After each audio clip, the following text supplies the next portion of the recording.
The home stretch to Lake Bollsat, Nyandarua County, is an uneventful 7-kilometer access road of red ground. As the vehicle rambles and grinds the coarse ground, dancing dervish of dust swells, temporarily blocking the scorching sun. The road curves and bends its way through tranquil village homes nestled on large tracts of land. Not a single signage to the only highland lake in Kenya is to be seen, save for those put by hotels along its shores. Without preamble, you find yourself driving across an endless swath of sun-baked vegetation, free land, the lake or Bollsat.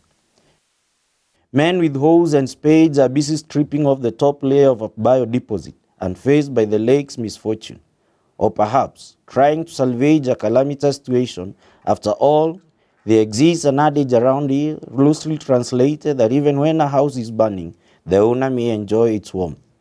The recession and eventual disappearance of the water-filled area has exposed the former lake bottom, covered by a biodeposit-rich crust, which presents a potent and affordable organic alternative to commercial fertilizers. The farmers hold their spoil on their backs, motorbikes, and for the bolder ones, lorries. Despite its relatively small size, 152 square kilometers, Lake Bollsat is hailed for its rich biodiversity of hippos and over 300 species of water birds, earning itself the 61st position as an important bird area in 2017. In a survey conducted in Kenya in 2017, Lake Bollsat had the highest population in the endangered grey-crowned cranes, estimated at 286 individuals.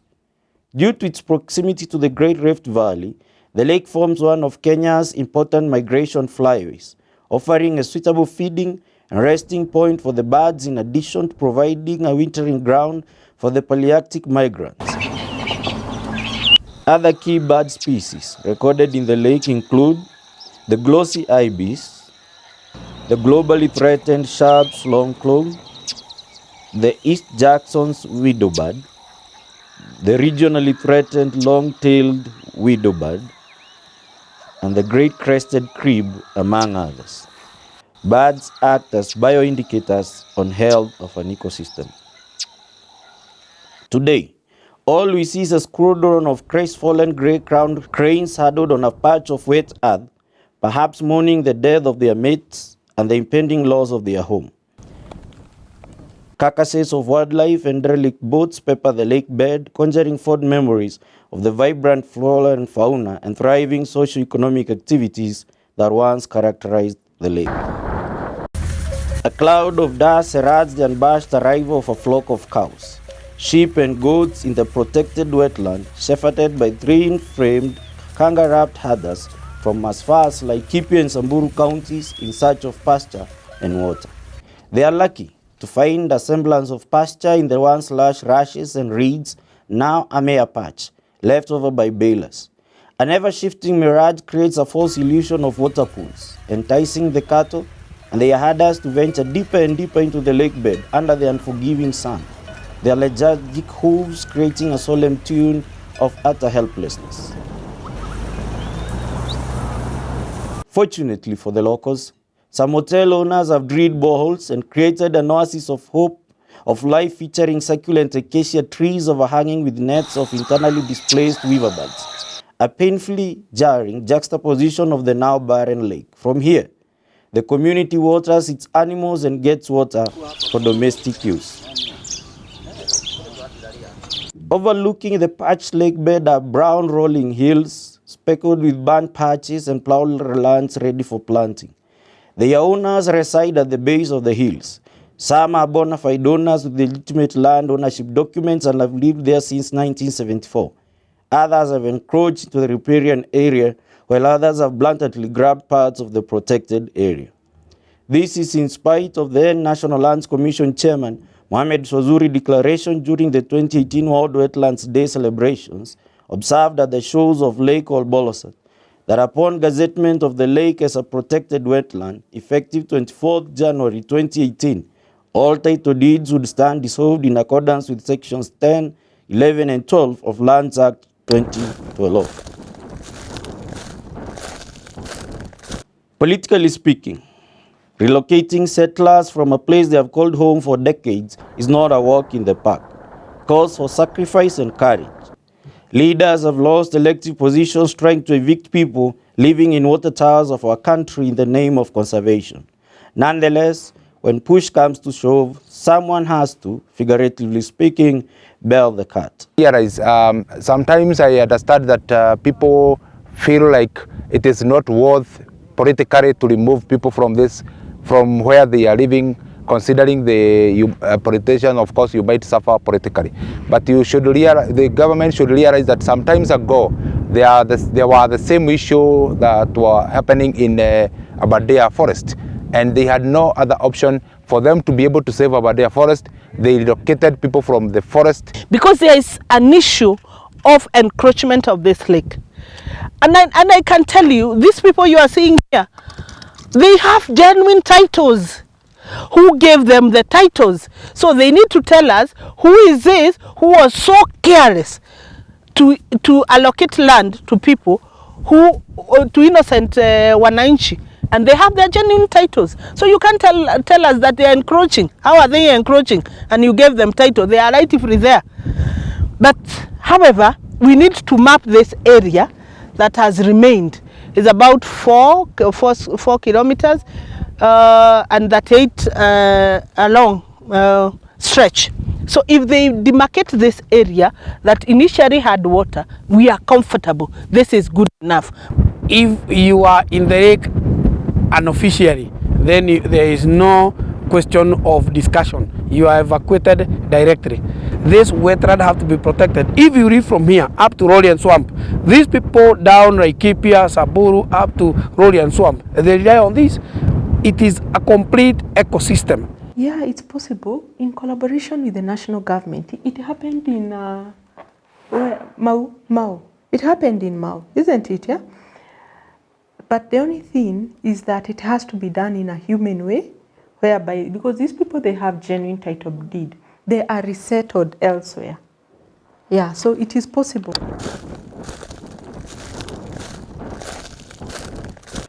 When our team toured the lake, it found that among the people directly affected by the drying up of the lake are bird guides, hoteliers with businesses around the lake, and the local community.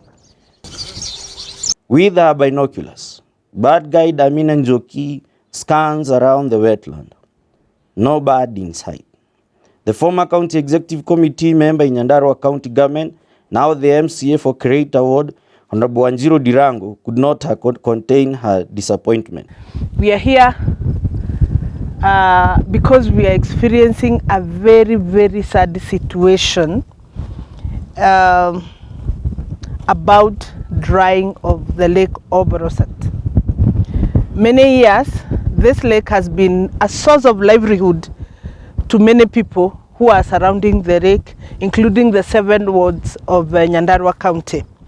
I am one beneficiary of this lake because I get the water from this lake from a spring called Kamukonga Spring. However, we are at the verge of not getting that water because where we are standing used to be the lake, but as you can see, it's just dry silt, and I can cross over to the other side. A sad situation in this county, and at our age, it's really sad when we see such an important resource drying up and no one is even taking action. We are shouting at the loudest of our voices that we need to be heard as people of Nyandarua, that we need to conserve this lake so that we save the livelihoods downstream. On 8th March 2023, the MCA brought a motion into the Assembly seeking approval of the House to petition the Senate with the view of having Lake Bollsat gazetted and the Wildlife Conservation and Management Act of 2013 as a national reserve under the county government of Nyandarua.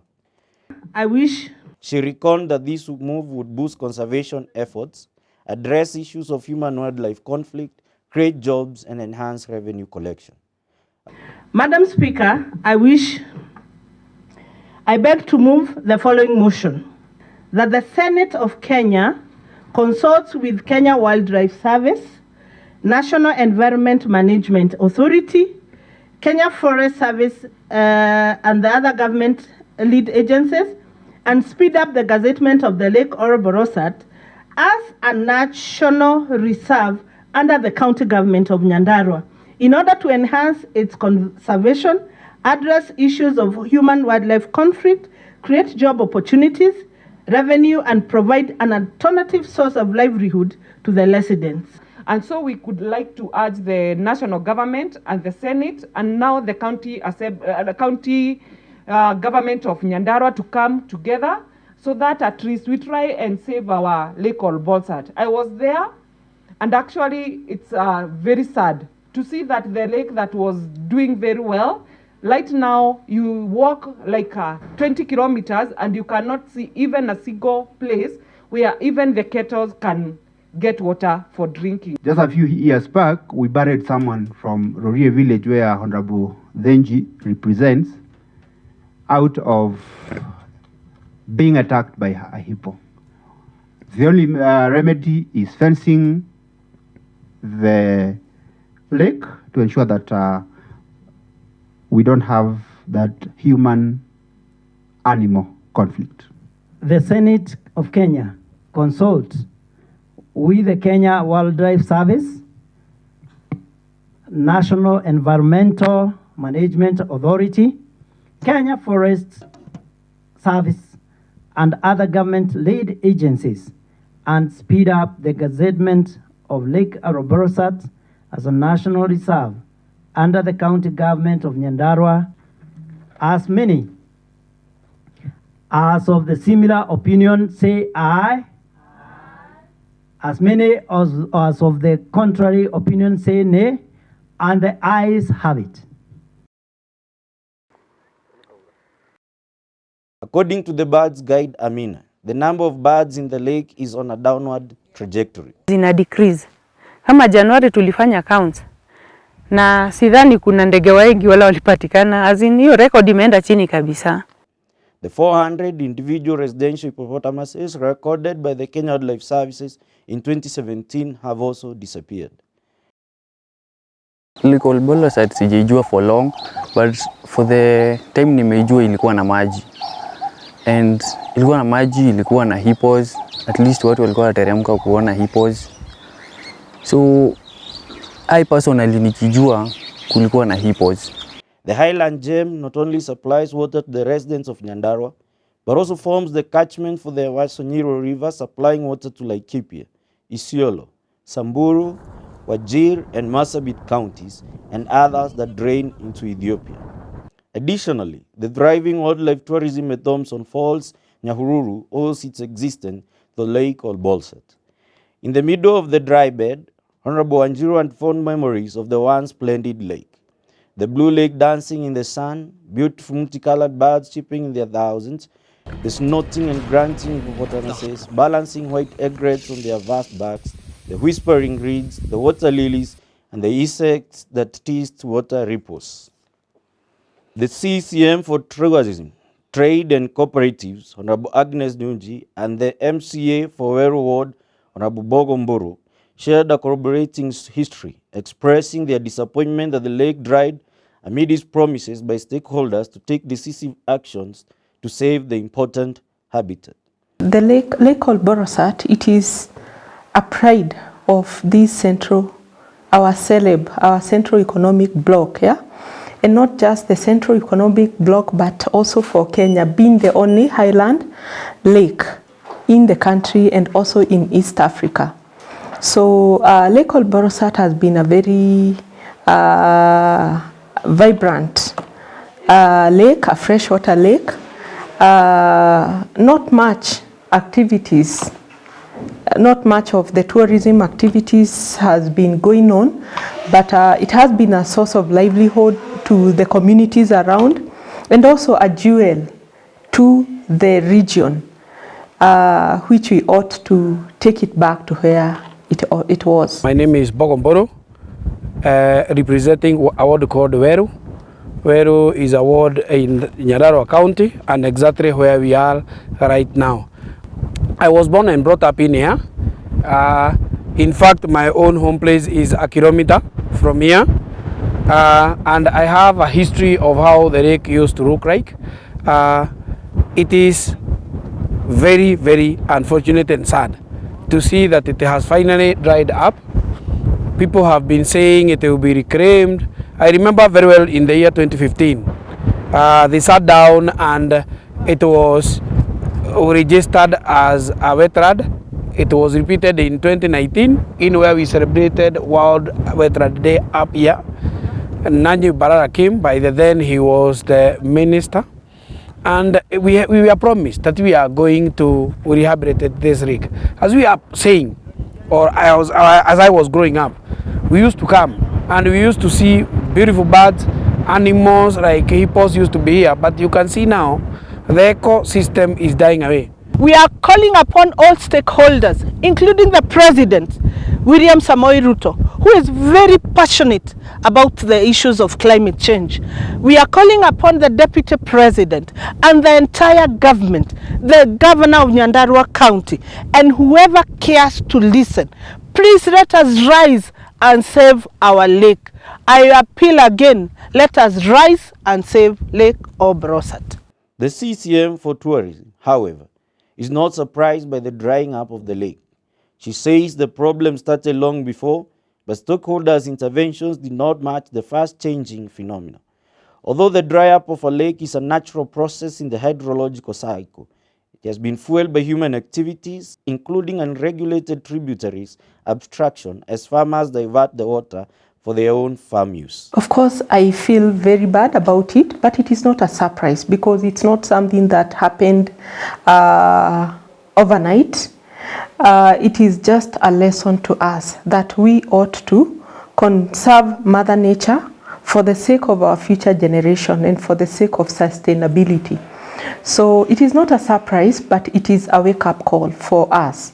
And we need to take the necessary actions right now, which is quite a number of things that we can do to ensure that we bring back the vibrancy of a lake called Bollsat. And it's possible, it is doable. By the look of things, conservation efforts made so far have gone down the drain. Illegal grazers and grass merchants have moved in, causing wanton destruction on the habitat. We were told that even before the lake dried up, hippos on the verge of starvation would raid the surrounding farms at night, scavenging for food and destroying crops in their wake, exacerbating human-wildlife conflict. Sasa ikikosa kitu ya kula, huwa wanakuja kutusumbua usiku. Wanavunja vikingi fence, wanaingia kwa mashamba. Kama last year watu wengi hawakulima. Cause the other year watu zilikula mahindi ya watu sana area hii. Na watu wachache wali harvest. Unaona? Na hiyo kitu ikiingia kwa shamba, ikiingia peke yake inaweza kula eka moja peke yake. Unajua sasa sometimes zinatokea na huku kukula mashamba za watu. Sometimes customer wako huku anafanya camping, maybe anaona huku kwa barabara ikipita. Unaona hata feel ako secure. Sometimes inavunja fence, maybe ataka nyasi huku ndani. So it is a challenge actually.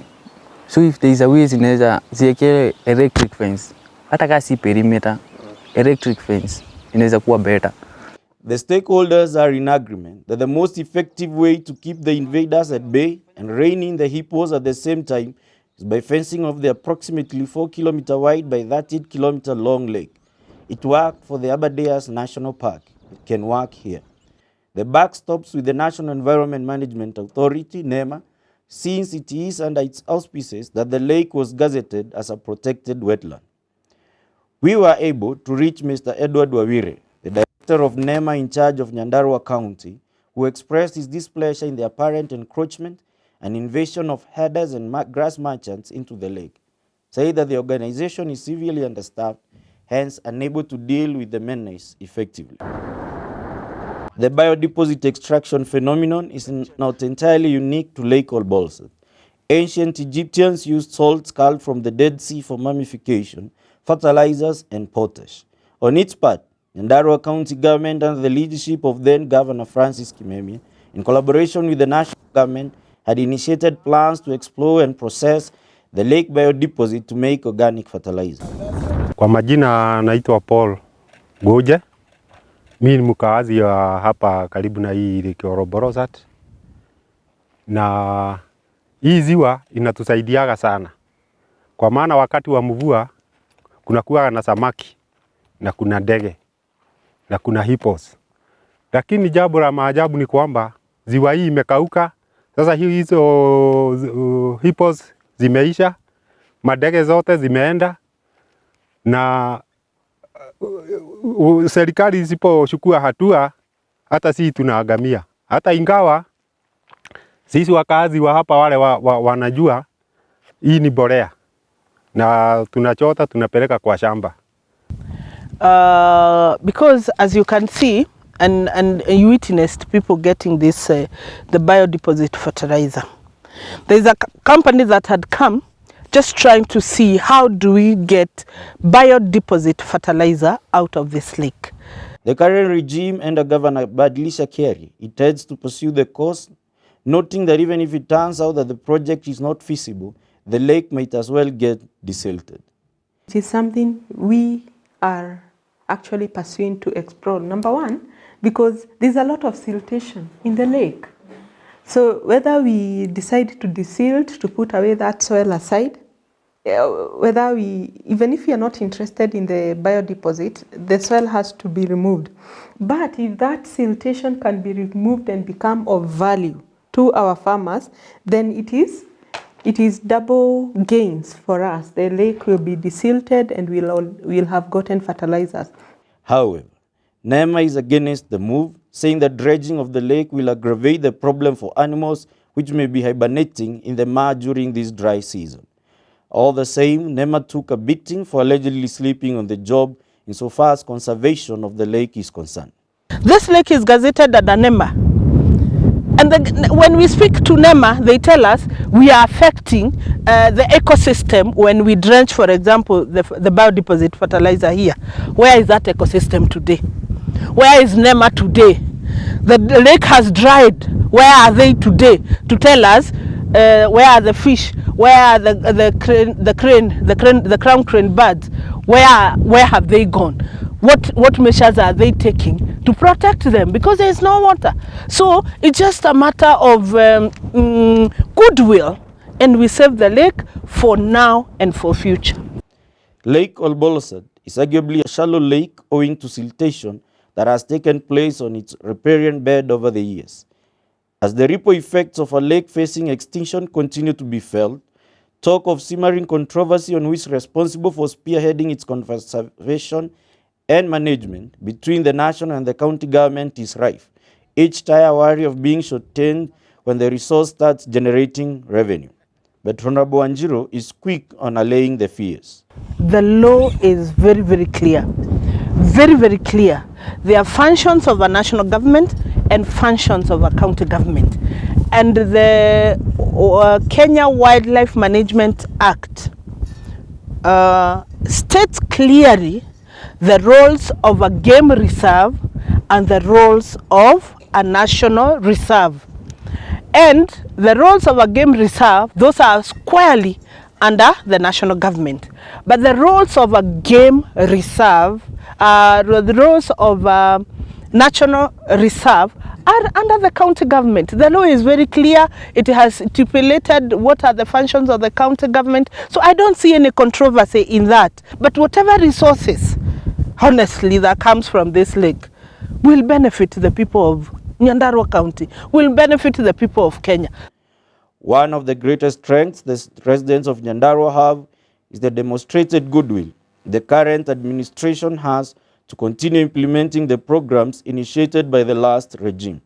The Lake Bollsat Development Plan for the year 2020-2030 was launched the year 2021, and the current regime is intending to implement it. The second administration, they have also done a lot. They have done the Lake Bollsat Management Plan 2020 to 2030. They have actually well established Lake Bollsat Conservation Group called LOCOG, yeah, which is basically the community around there and having a lot of activities toward rehabilitation of the lake. Now, the foundations are there, and for us as a government led by our able governor are going to look from where they left. and see how we can be able to advance from that and also bring in new inputs. This lake. I know the department is working hard in hand. Already we have a lake management plan for 5 years. It started in 2022. Maybe it is going up to 2025. It has clearly stipulated the processes that needs to be taken in order to salvage or save this lake. If we take that lake management plan seriously, I participated in making that plan. If we take that lake management seriously, get the funding, the national government gets us the funding, the county government get us what it can, the whole world comes in and support that lake management plan, I can tell you we will save not only this lake but livelihood downstream. The Nyandarua County Assembly, the County Executive, and NEMA are in congruence that gazettement of Lake Bollsat as a national reserve should be the first port of call. According to the NEMA County Director, gazettement under the Wildlife Conservation and Management Act will be a shot in the arm for the lake's conservation efforts, and the beauty of it is that it does not require its degazettement as wetland. But Honorable Milka feels it's a non-rush task. So however we decided, now that it has been gazetted at NEMA, we need then to gazette it as a national reserve. The question, and this is the elephant in the house, this is already gazetted as a wetland. How then do we gazette it as a natural reserve? National reserve. The question is, do we then do away with the NEMA gazettement and take up the national under MCA, or do we take up the gazettement under the Wildlife Act? So there is that push and pull between NEMA and the Wildlife Act. Who owns this? And as a county, we want to say we have seen NEMA for 5 years now. Nothing have been done. Our cry is that even it means degazetting from MCA to the National Reserve, we better do it. Then we see what that now will do. To win this war, all stakeholders, the County Assembly, the County Departments of Lands, Water, Tourism, Agriculture and Sports, as well as the national government agencies, must row this boat in tandem. This lake will touch in almost all the departments. Not one department, but more so the land department, because of delineation of boundaries, the relocation of people, getting them alternative land and all that. Yeah, we have the Department of Water and National Resources.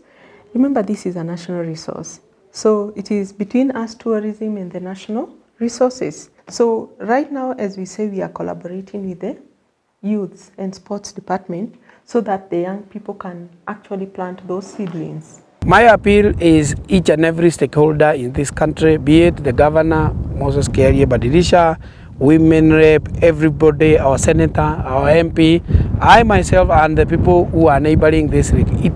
I'm appealing to all of them. We come up with a structured way of how we can pop any office, even the donors and everybody, so that we can think of how we are going to rehabilitate this lake.